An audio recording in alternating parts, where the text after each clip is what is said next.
Is this you?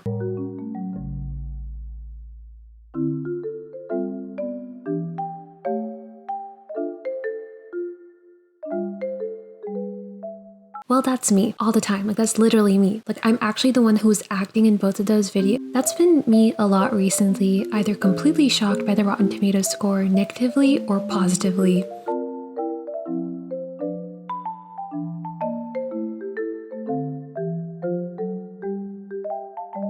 Hi, I'm Hanahaki, but my friends like to call me Han, so you can call me that too. And today I'm going to be talking about whether or not Rotten Tomatoes scores really matters, especially when you're trying to figure out whether the movie is worth watching or not. Now, as someone who bases off most of her understanding of life on movies and TV shows, I use Rotten Tomatoes a lot to decide whether or not I should watch a movie or skip it, and also like what to expect from it if I am choosing to watch it. Much to the chagrin of my friends who are always like, why can't we just watch movies organically, you know, like in the olden days when there was no Rotten Tomatoes? And I'm just like, hello, I would like to be prepared before I go into something. Recently I noticed that the Rotten Tomatoes score of a movie or TV show doesn't often match up to my expectation of it or how much I enjoyed the movie or the show. And from a few tweets, I can see that this is not an uncommon experience, especially when I really enjoyed something and I go expect people to be fangirling about it with me and it has a really low Rotten Tomato score, or like certified Rotten Tomato score is not very representative of like the audience score. Were those terminologies confusing? I promise it'll make sense in a bit. But to understand more of why this happens, let's go all the way back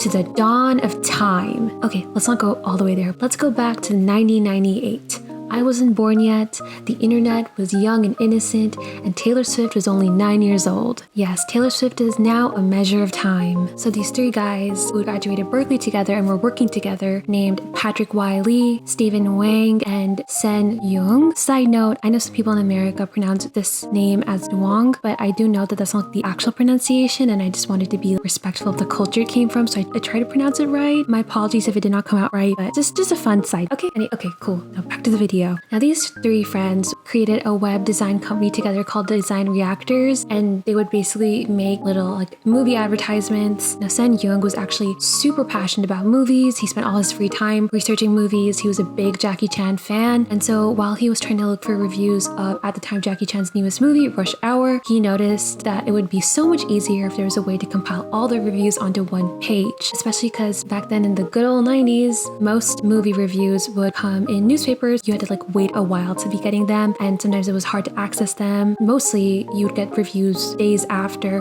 the movie came out, and so that might affect your decision-making process and choosing when to go and watch what movie. Information wasn't instant back then. I wouldn't know, but I'm only assuming. Now Sen figured out that it would be so much easier if there was like a website with all these reviews compiled, and therefore he came up with the idea of Rotten Tomatoes. It was his own side project, and honestly the moment he launched it in August 1998, the big like internet platforms at the time, so Yahoo and Netscape, listed it as a must-visit online website. So it got like popular super early, which I think explains like how well Sen noticed a need in the market and like provided for it. So again, because Sen was spending so much time on Rotten Tomatoes and working on it, so from what I read, he'd work on like Design Reactor company stuff like in the day, and then the second work would get done, he would work on Rotten Tomatoes sometimes until like 4 a.m. in the morning. Like homeboy was not sleeping very well. So anyway, his colleagues, both Patrick and Steven, again were like, you're spending way too much time on this, and Sen was like, all right, and so then he ended up leaving Design Reactors and going to pursue film. So what he did is he joined like a community college somewhere in Sacramento and was taking like film classes to learn more about the subject he's passionate about. So during this time he was still working on Rotten Tomatoes, which had gotten like big blasts of popularity after the release of Blair Witch Project and the prequel Star Wars series. People started uploading a lot of the reviews of both movies on Rotten Tomatoes, which was drawing like immense amounts of traffic to the website. According to Sen, traffic went up from 10,000 users to 30,000 users, which now is not a lot, but at the time that was massive numbers, especially for the proportion of people who use the internet. So now apparently Rotten Tomatoes was being hosted by Design Reactor servers, and so when this massive spike in its popularity happened, both Patrick and Stephen noticed, and at the time they had already begun to grow kind of bored of their work. So to be specific, Design Reactors would be creating like design websites for game shows and movies, because they used to have those in like the late 90s and early 2000s. So their company like produced websites for like Who Wants to Be a Millionaire and one of Jet Li's latest movies. I tried to just research which movie and they didn't specify, so just one of them.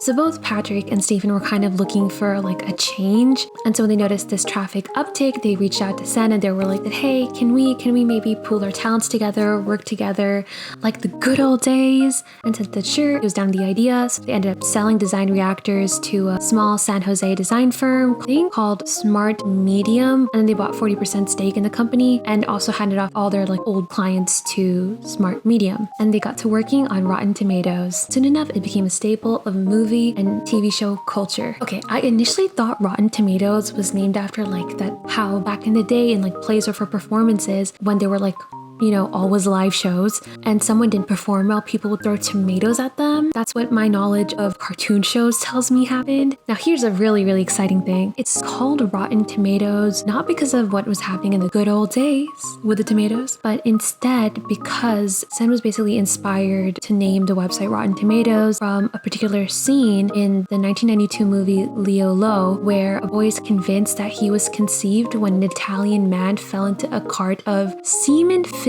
tomatoes? How does that even work? Now, I don't necessarily understand the development of how exactly those tomatoes got all the semen on them or why an Italian man falling on that would cause like a baby to be produced. But you know, 1992 was a different time. Maybe it made more sense in the context of the movie. Why would this inspire Rotten Tomato name? I don't know. So many great questions. Anyway, if you ended up watching Leo Lo and you were like, I know exactly why he named it as that, let me know in the comments down below so I can to decrease the bizarreness of the situation. Now, the three friends ran Rotten Tomatoes for quite some time too, until IGN Entertainment acquired it, and then it went through like a bunch of different owners before finally being acquired by Fandango, which is owned by Comcast, bought it. And apparently there used to be a TV channel called Current Television that ran a show called The Rotten Tomatoes Show from 2009 to like late 2010, where they went over like reviews for movies. So Rotten Tomatoes also got like a lot of exposure through that. Even an entire section of the website dedicated to scripted TV shows called the TV Zone. And at one point there used to be a space on the website where groups of people would come and discuss particular TV shows and like themes in the TV shows, maybe like and analyze them a little more. And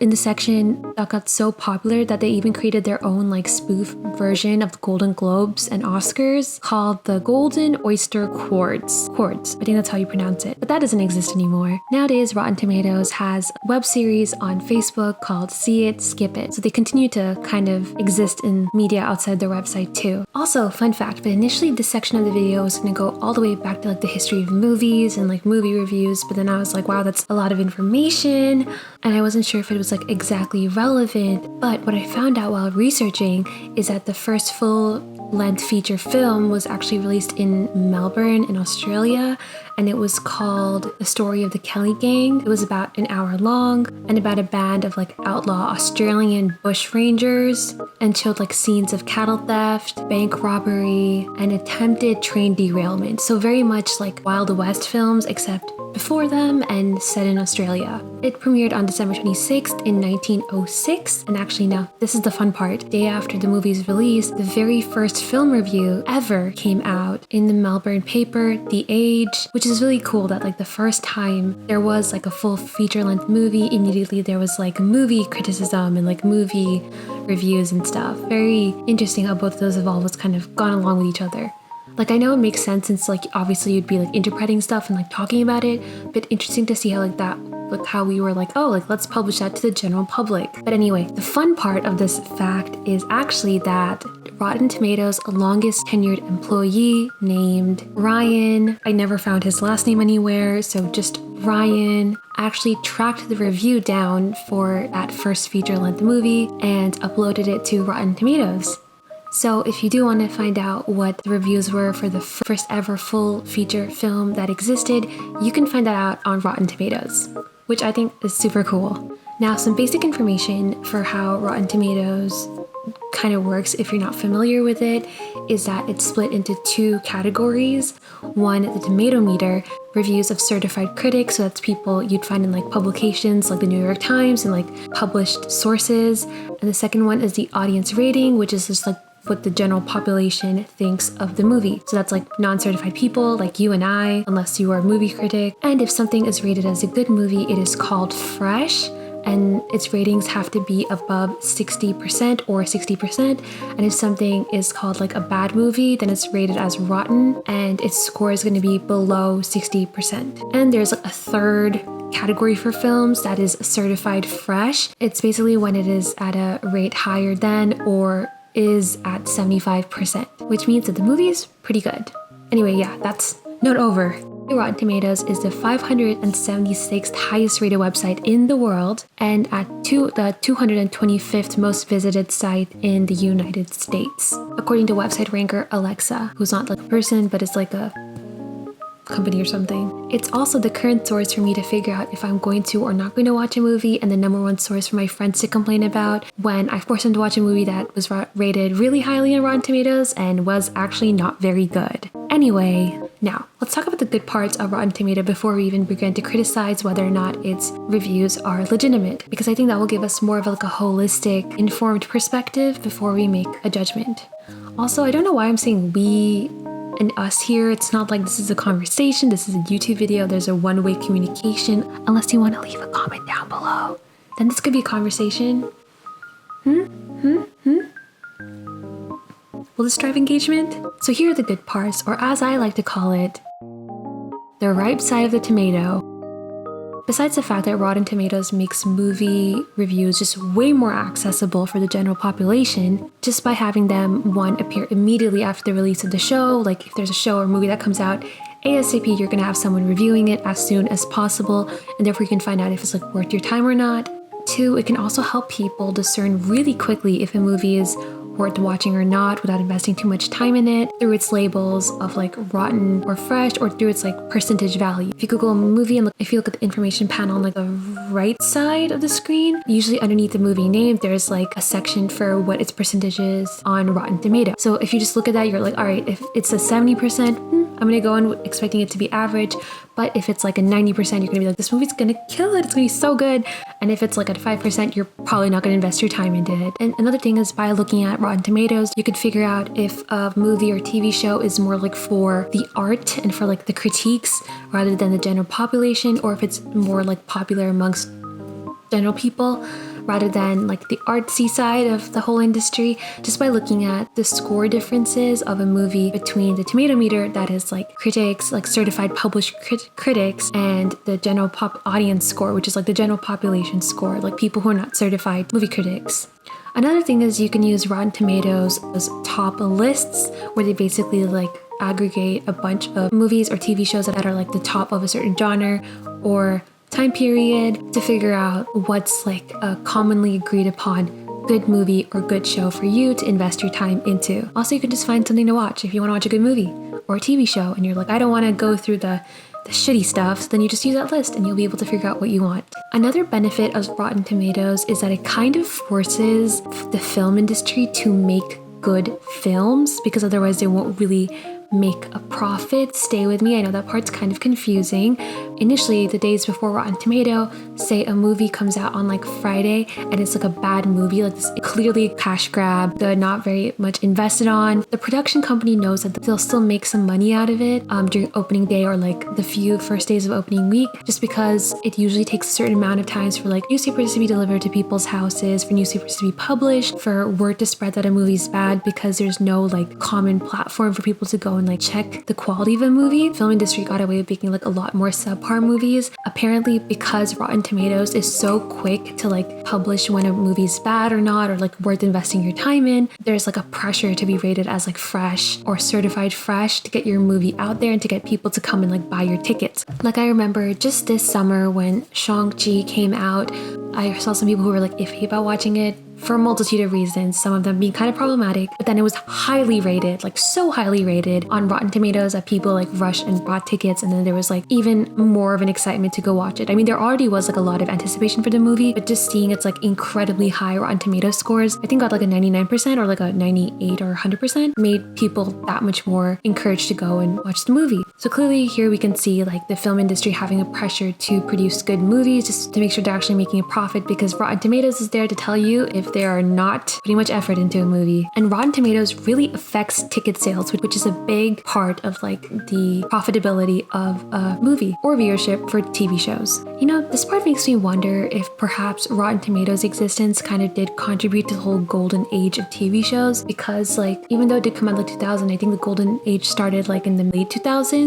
There was this pressure for like TV shows to get good scores, and maybe there was more of an acceptance to create like better diverse story plot lines and plots, and had just like better content. Like I wonder perhaps the Rotten Tomatoes contribute to that. I don't know. Food for thought, tomatoes for thought. Honestly, a personal benefit for me is sometimes I avoid watching really terrible movies by just going to Rotten Tomatoes and looking up at the score. Like I'll watch a trailer or like read the little blurb for the movie or show, and then go on Rotten Tomatoes, see if it's worth my time or not. And this has helped me avoid a few movies that my friends have had to suffer through on their own without me there. Or it's actually helped me know what I'm expecting when I go to watch a bad movie, especially like those hilariously bad movies. Like I'll be like, oh, I know that this is like, I should take this as a joke because it's a bad movie, but it's like a funny bad movie. You know what I'm talking about? Another benefit is that Rotten Tomatoes, the company, is actually trying to create a better platform. So when The Last Jedi came out in 2017, there was an onslaught of trolls who came and posted incredibly negative scores and reviews for the movie on Rotten Tomatoes before it had even come out, which was especially confusing because one, how can you know if a movie is bad or not before it's even come out? Like the trailer wasn't problematic enough or like bad enough for y'all to be like, this is bad. And even then, I think you should give a movie a chance to go beyond its trailer before you go and like rate it negatively. Obviously, there are some exceptions to the rule here, but Last Jedi was not one of them. And two, a lot of these negative reviews came from,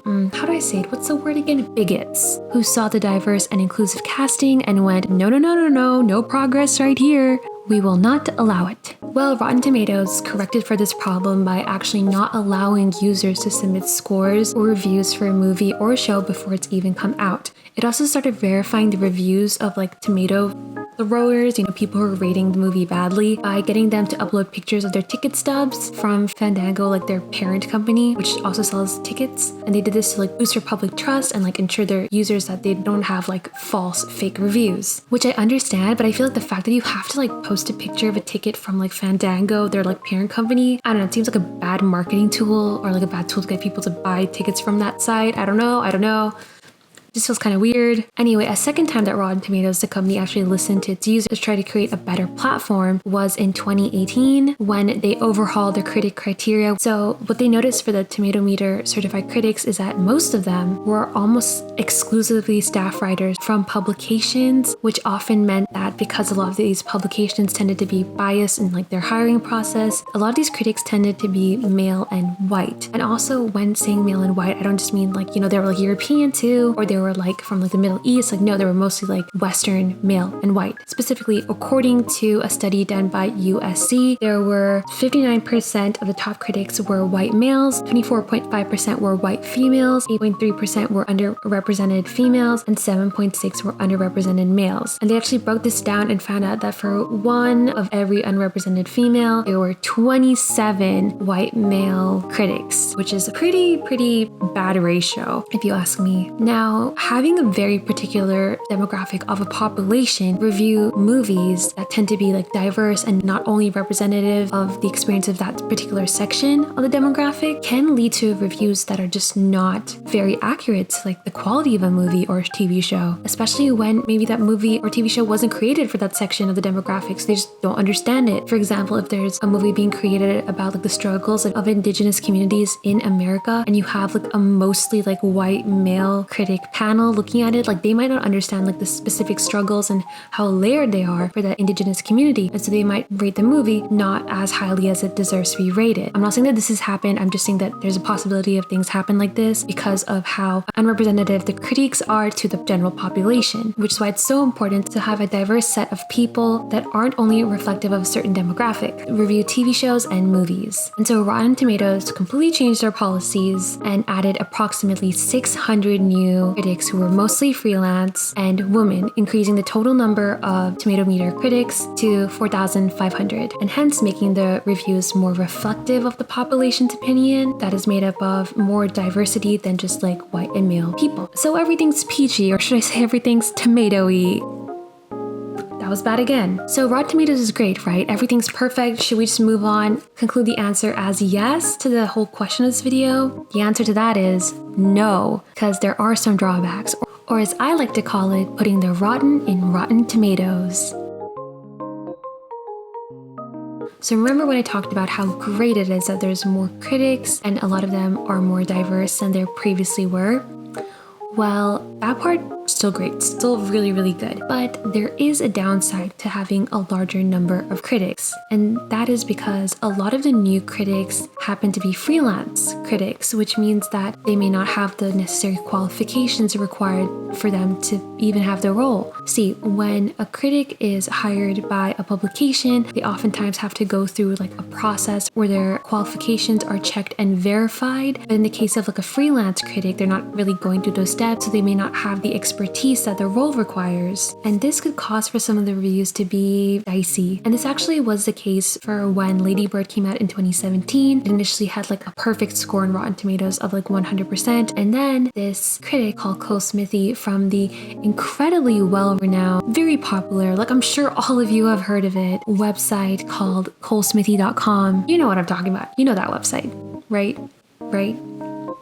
No? Yeah, me too. Actually bragged about how he decreased the score of the movie from 100% to like a 99 or 98% by leaving a negative review. So did he not like the movie? No, he just left a negative review so that he had bragging rights about how he like single-handedly decreased the number. Which, okay, I personally think is like the weirdest thing to brag about. Like you're like, oh, it went from 100% to 98%. Because to me, like, okay, you're bragging that you don't have critical thought, that you don't like stop for a minute before you make weird decisions that just feed your ego. Seems kind of like the opposite of a flex to me. But yeah, just the weirdest flex in my mind, honestly. And while going from like 100% rating to like a 99 or 98% rating may not seem like that bad, it is quite awful when you think of it happening to like smaller movies. These are smaller TV shows where like the amount of people rating them isn't as large. And so even like the smallest amount of ratings could affect the total score. And therefore, if someone's just out there having the ego trip in like their reviews, it could really, really affect the chances of people watching the movie and like how the movie or TV show gets rated and therefore gets judged. Like if someone leaves like a really, really bad review and causes for the score to go from like a 65 to like a 58%, then the movie is going to go from being fresh to rotten, which means it goes from being a good movie on Rotten Tomatoes to a bad movie, and so people may not even watch it. Secondly, if things like what happened to The Last Jedi, where like a bunch of trolls came and like left negative reviews for something they hadn't even watched, happens to like a smaller movie, it could really negatively affect the chance of people watching that movie too. And also, a lot of the newly hired critics for the tomato meter section of Rotten Tomatoes actually said that they face a lot of barriers in their work. And while the tomato meter certification did allow them to have increased accessibility to like the screening of films and TV shows, they still faced a lot of barriers. So to pull out the numbers, and I will be reading this, 61% of the critics cited travel costs to festivals as being a barrier, 59% noted that they still face a fight to prove their legitimacy as journalists to like the premieres or like to like larger like streaming events and stuff, and about 43% said they were unable to gain access to press preview screenings, meaning that even though they do have the platform of Rotten Tomatoes, if they don't have the access to the movies or TV shows that they need to be rating, they're not going to be able to post anything, which means that the problem persists.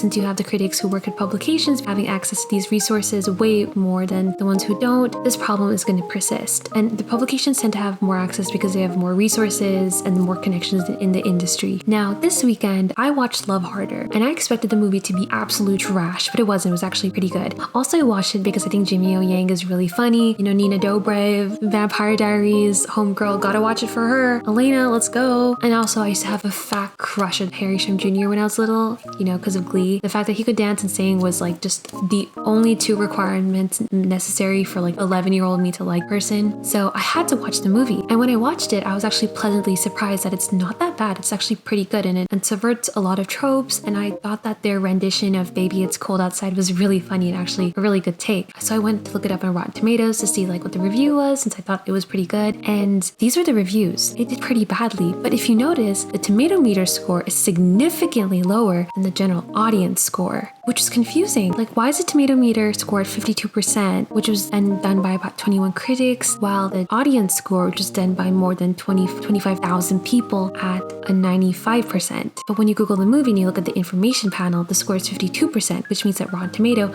aggregates the scorings as a tomato meter score. So critics give 52%, which is not representative of what the general population thinks. So that part was kind of confusing, and I thought it misrepresents like the quality of the film, because why are we only showing one side of the reviews, that is the tomato meter reviews, when you Google a movie? Is the audience review not as important?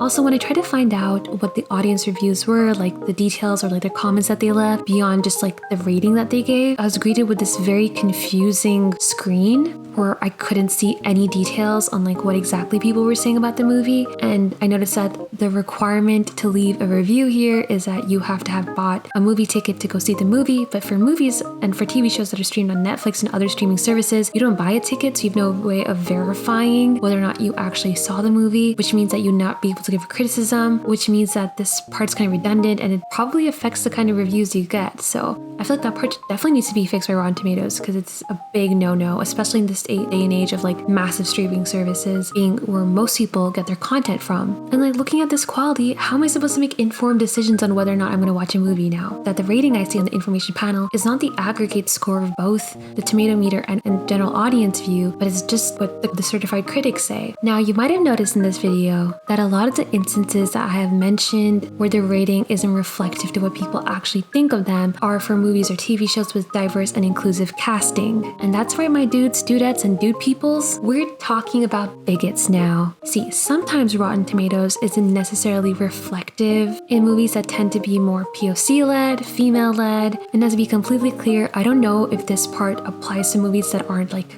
in areas where audiences are primarily white, Western, and waspy, but this definitely begs the question of the validity of reviews in the first place, especially if people are coming in with like preconceived notions or biases that they might have towards people in the movie or TV shows or the topics that are being handled. Like, can you even trust a platform like Rotten Tomatoes where you're not even sure what like a connotation to someone's reviews or the preconceived assumptions that a critic made going into the movie about the topic of the movie or the people involved in the movie? And now, to be clear, I think this point it's kind of hard for like the platform to tackle, because like how are you supposed to deal with a issue of like human subjectivity and like human bias when you are but a website?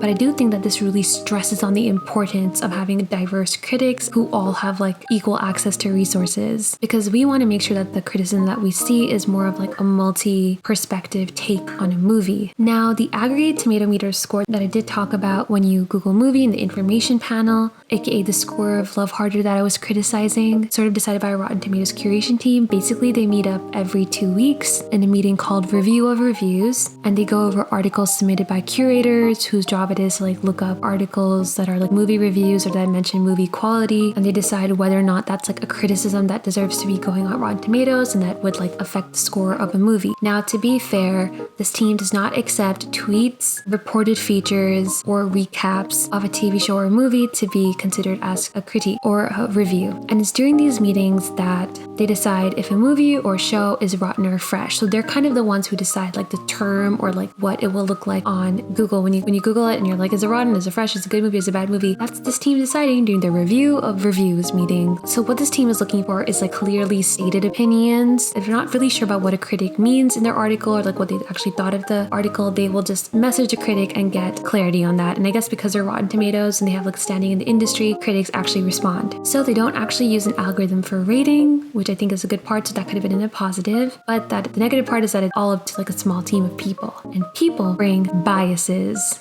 Additionally, the curators who are supposed to be giving this team the reviews are supposed to rate 50 reviews in a day, which kind of decreases the time available for them to contemplate exactly what they read. And like maybe I think a movie is bad now, and then 2-3 hours later, I'm like, wait, that was actually kind of a good movie. Or like I read what somebody says about something now, and then I'm like, they didn't like it. And then several hours later, I'm like, wait, now I understand both sides of the story, and I understand they actually did enjoy it. Because they don't have the time for contemplation, they don't really get to do that. And I think that's a really important part of like movie analysis and criticism and TV show analysis and criticism. Also, the choice of a movie being fresh or rotten kind of forces for the reviews to kind of exist on like two extreme polar points of good and bad. Sometimes there could just be like an average movie, right? Which doesn't need to be fresh or rotten. Like it could just be like a perfectly average tomato. Like this movie is not the best, but it's not the worst. It's not amazing. It's all right, you know? Like there's no clear middle grade for a movie or TV show. And I feel like unless you go into the reviews and actually read what people are saying, you won't actually be able to tell like the details of the movie. Like I don't think most movies exist on like a very harsh polar of like good or bad. I think they exist on a spectrum of like really good, really bad, and all right, and then someone's in the middle. And so I think that part should be well represented, especially when you have ratings like 61% or 56%, and a 61% might put it at like a fresh, but a 56 might put it at a rotten. And it's like those two percentages aren't that far apart from each other. It's like what pushed it to go to a fresh and rotten? Like you'd have a completely incorrect assumption of how good the movie is based on those two terms of rotten and fresh. When those percentages are like that, and when you just look at what Rotten Tomatoes is reviewing them as in terms of like rotten or fresh. Now also, since Rotten Tomatoes is uploading historical reviews, its rating system may be a little limited to like reflecting how good or bad a movie is, or like the critic thought that the movie or TV show was. For example, in like the fun fact I said at the beginning of this video, in the first full feature movie, The Story of the Kelly Gang, the first critic technically left it like a fresh rating, while the second one left it a rotten rating. That is according to the Rotten Tomato team that reviews these ratings. And while you'll be like, oh, this means that the first critic thought that the movie was really good and the second one thought it was really bad, this isn't exactly the case. See, the first critic just called the movie, and I quote, creditable and conscientious, which I don't think necessarily means good or amazing. They just mean like, all right. And the second reviewer called the movie not a splendid advertisement for Australian values. And I don't think this means that they didn't like it or they hated it. I think they just meant that, it doesn't really uphold the societal norms, the societal expectation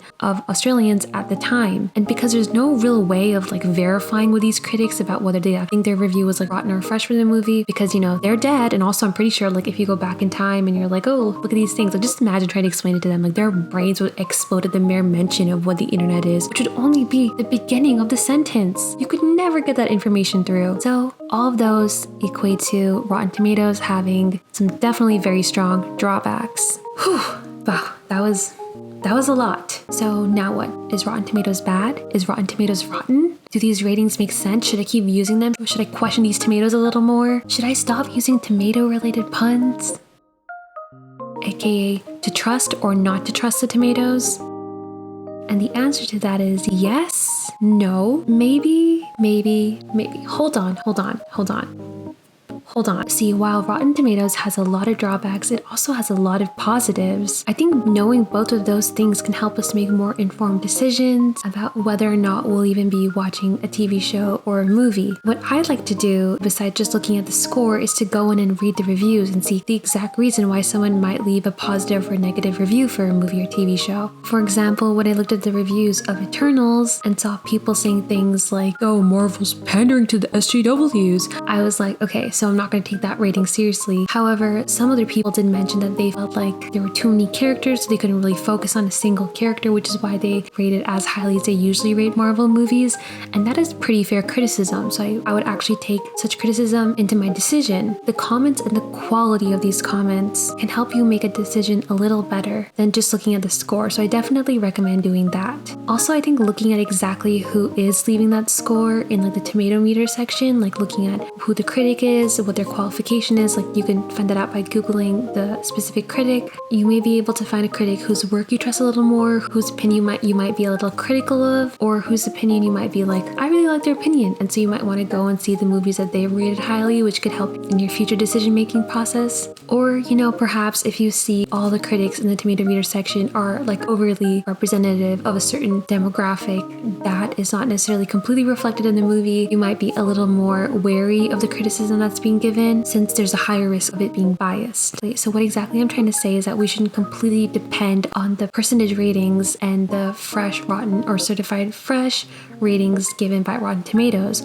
but rather we should evaluate the scores a little more deeply. Maybe we could use it as a reference point, but let our own interpretation of a trailer, movie, or show make the decision for us about whether or not we're actually going to be watching it. So to answer the entire question of this video, does the rating of Rotten Tomatoes even matter, or whatever I decided to title this video? The answer is yes, it does matter. And let's trust Rotten Tomatoes, but critically, and also remember that due to the human experience, the variety of the human experience, and all the different kinds of perspectives of movies, whether we're critics or just regular movie watchers, every opinion is subjective to the individual's experience of the world. And so you may not necessarily feel the same way that critics or the general audience may feel about a movie or a TV show. Or, you could always just do what some people do, and like people did in the past, they just went in without any idea of what to expect. Just straight raw dogging their experience, Also, I genuinely think that Rotten Tomatoes can still address a lot of the concerns that people have with it, maybe through their design, or if they notice that a cast of a movie or the topics of a movie are more diverse and might draw more criticism, they could have like a little note in their design of their website remarking that and being like, hey, some of these criticisms might be a little biased due to these reasons, or since we've noticed that the movie has these themes. And I think they definitely have the manpower to do that, especially since they individually go and upload some reviews for the Tomato Meter section. Additionally, they could focus on providing all their Tomato Meter critics with equal opportunities and access to them to make sure that the criticism coming through the Tomato Meter section is more valid and representative and actually reflects the efforts that they're putting into making it more reflective of the population. And finally, for the aggregate score of a movie, perhaps they could find a way to also include the audience score into that section so that the number that's represented in the Google information panel is way more representative of what everyone thinks about a movie, both people who are certified to be giving their opinion and just regular people. Rotten Tomatoes could also incorporate terminology that describes the spectrums that movies exist in, like I said earlier, rather than just fresh and rotten, like, perfectly average tomato, kind of rotten tomato, a ripening tomato. Like, there's so many fun puns they could pull up for that. So, in conclusion, I hope all of this information helps you make more informed decisions about whether or not you're going to take a Rotten Tomato review of a movie or TV show seriously, and help you understand why sometimes your favorite movies might not have the same score as what you think they deserve to have, or why certain awful movies have incredibly good scores on Rotten Tomatoes. Anyway, if you think that the topics I said was interesting, or you just want to discuss something that has to do with this topic, feel free to do so in the comments. I'd love to hear your thoughts. And also, I did include the sources I got my information from in the bio of this video. A lot of what I'm talking about comes from this article by Wired that is super interesting, and I couldn't include everything that was in that article into this video, but I highly recommend you go and read the article. It's so good. Anyway, if you enjoyed what I spoke about, then please do leave a like, comment, or subscribe. It will really help me since I'm since I'm a tiny, I'm a microscopic channel on YouTube. So any support at all would definitely be helping me. And it would also be encouraging, Additionally, 1 like to this video equals to 1 fresh rating in the Rotten Tomatoes review of the movie that is your life. We're getting meta on this channel, not in a Facebook way. They're gonna ruin that word. In fact, you'll be rated certified fresh if you leave a like here by me, because I'm gonna be the Rotten Tomatoes of human beings, apparently. Anyway, thank you so much for watching, and I'll see you next Sunday. Bye! Also, don't know if you noticed, but I'm really red right now. I try to just I only wear gray on this channel for some reason. I try to look like a tomato, and I don't think that worked. Should have probably worn more red.